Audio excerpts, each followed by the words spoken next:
Speaking of worthy organizations, a lot of people think the Georgia Bulldogs are. Coach Kirby Smart of the Georgia Bulldogs joining us right now on 680 The Fans National Signing Day Special. Coach, welcome to the show, and thank you so much for joining us tonight. Absolutely, man. I appreciate you guys having me. Coach, you signed 20 players today. Before we dig into some of those, we've asked Coach Norvell from Florida State. We've asked Coach Beamer from South Carolina. By the way, he said you gave him a ton of good advice the last couple of days, so he must have some good blackmail on you. The new word in college football is roster management, these transfers and those types of things, as the transfer portal, this one-time transfer rule. How much did you and as a staff make decisions that, hey, we got to save this spot or maybe save some numbers? How did you guys go into today and consider the transfer potential down the road? Well, first thing to that, a bird in the hand is worth 10 in the bush. So if you give me an opportunity to sign a really good high school player, I'm going to sign a really good high school player probably every time I can, just because we think our program can develop them. We think we can grow them. We think we've got them for 4, 3, sometimes 5 years. So I would always rather take that route.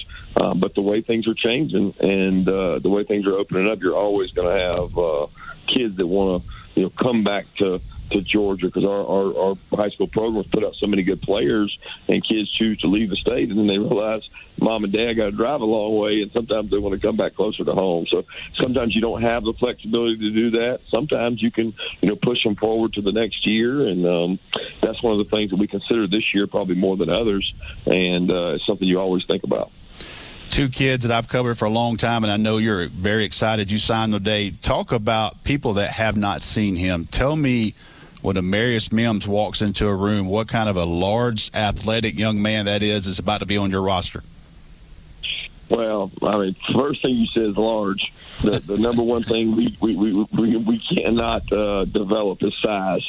I mean, sometimes you're blessed with it, sometimes you're not. And they don't have weight classes in football, so they don't have weight classes. The bigger man tends to win the battle.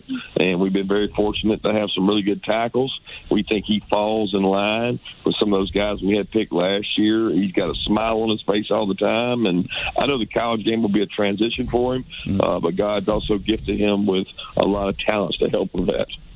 Brock Vandergriff, a guy that's right down the street from you. You talked about him in your press conference today.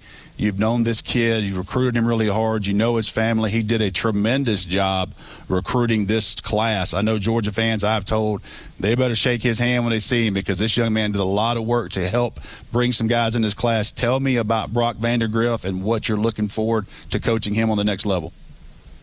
Well, Brock's talented. His arm talent's grown. I can remember when I first got here and would see him throw. It didn't have the same zip that it did the last 2 years. And he's thrown it all over the field. He's still throwing it all over the field with 2 games left to have a state championship. And just such a great leader and such a good kid. I mean, this kid's worked a job, held down a job, goes hunting at 5:30 in the morning when most kids are sleeping in, and he just continues to. Vandergriff called his own number.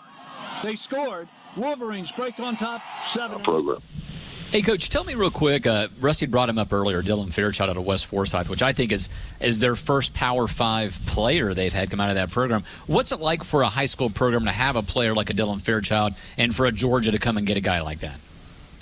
Well, it's great recognition for the school. I mean, that's what we want to do as coaches, is promote the high schools in our state, because, the next kid that might be Dylan Fairchild of that program is probably in the 6th, 7th, 8th grade, and we want him to see Dylan and want to be able to follow in those footsteps. So any chance we get to promote high school football in our state, we're going to always do that. And Dylan's just a really talented young man, and he's gotten to be buddies with Brock Bowers and Chaz, and he and all those guys have really gotten to be good friends, and he's looking forward to joining with them and being a UGA student and enjoying all the things that Georgia has to offer. Coach, we talked about Amarius Mims. We talked about Fairchild. You also have Michael Morris. Talk about this offensive line group that you put together. Coach Pittman is gone, but you're still recruiting big-time offensive linemen. Got to. I mean, that's where it starts in the SEC. If you can't win up front, you got no chance. Third down's one of the biggest downs we have. You got to go to pass protect. not getting in third and long, starts being able to run the ball. You got to be able to run the ball, and you got to be able to stop the run. If you can't do those things, you really have no chance. So, the best teams in our conference have the best line of scrimmages, and that's where it starts for us. Coach, obviously some disappointment. I know you're disappointed in not being able to play this weekend. Did everything you could to play. Just things didn't work out for these seniors. You had a signing class today. I think if what I was told is true, y'all went 21 weeks in pads, and I know this team has been through a lot just to get to this point. Give me your next couple of days. What's your schedule like, and what's your kids going to be doing now they're not playing this weekend? Yeah, we the Mondays and Thursdays this year, because of the length of the season, we really cut back. We quit going in pads on Mondays unless we didn't have a game. I think the last time we canceled on Vandy, maybe we didn't go on that Monday. Maybe we did go Monday in pads because we didn't have a game in that weekend. I think that was the Missouri week. But all the rest of the Mondays toward the end of the season, we didn't go pads. Thursday we didn't go pads, but we did go Tuesday, Wednesdays. This week, because of the unknown and not knowing, we were scheduled to go Monday light. We did go Monday light, not knowing if we had a game. And then Tuesday we went and just kind of did a walkthrough. Today we didn't do anything with the game not happening. And then we move tomorrow to probably another walkthrough. We're going to give them Friday, Saturday, Sunday. They do have to COVID test, and that's the most important thing, is keeping our testing up to date. So we'll test tomorrow morning. We'll test Sunday. And then we'll get a couple of bowl practices in before we break. One of my favorite recruits of all time, and I know it's a kid you probably think highly of, a highly energetic young man, Richard LeCounte, senior in your program out of Liberty County High School. Tell me, Richard LeCounte, when he's gone and you move on, he moves on. What's your thoughts on him, and how much has he meant to your program? I love Richard. He's a joy and a pain. I mean, he's had so many days that he and I have gone at it early in his career. He knows I pushed him really hard and tried to motivate him to be great and reach his full potential. And he's grown up so much. I mean, went from having to go head-to-head with him, 2 days a week to one time a month to this year he's out there going head-to-head with other players and trying to lead.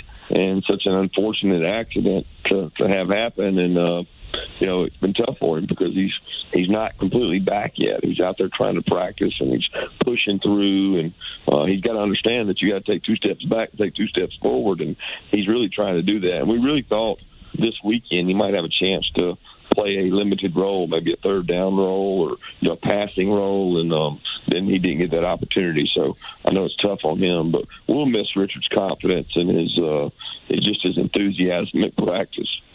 Coach, mentioning a senior like Richard LeCounte kind of brings to mind the whole roster management thing Rusty had brought up to begin with. Your seniors can technically come back for an additional year now. It's been awarded back by the NCAA. In the past, you have never been afraid to play true freshmen who could come in and win the jobs. But do you think this coming year, with maybe a few seniors kind of sticking around, it's going to be harder for freshmen to get on the field? No, I wouldn't say that.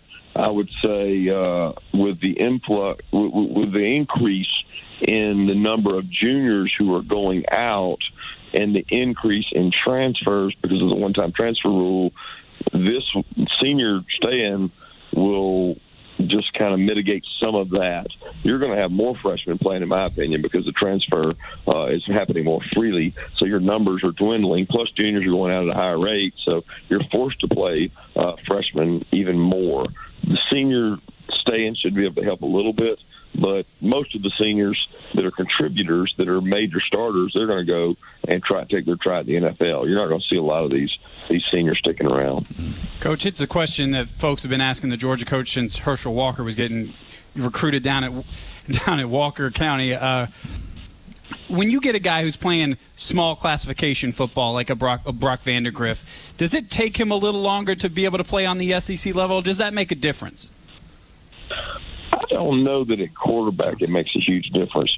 I would say on the offensive and defensive lines, the lower classifications would be a bigger difference because there's not as much depth and size at the lower classifications. But at the quarterback, I don't think so. I think they played so much 7-on-7. He's gone to tournaments and passed against big time players. He's gone to quarterback schools, and at the quarterback position, it's more about timing, understanding defenses, making checks. That's where you're going to make your biggest jumps. It's not going to be just the speed speed of the game, because speed of the game is going to be faster regardless.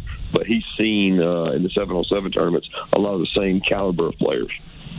Coach, we're approaching 2021, thank God. So 2020 is almost behind us now. Yes, indeed. So, but we're looking at a dead period in recruiting coming up. We're probably still going to be, at least for the first few months of the year, under some sort of COVID protocols. What do you envision is going to be your future now through the rest of the winter and into the spring until we're finally back to a more normal kind of a situation?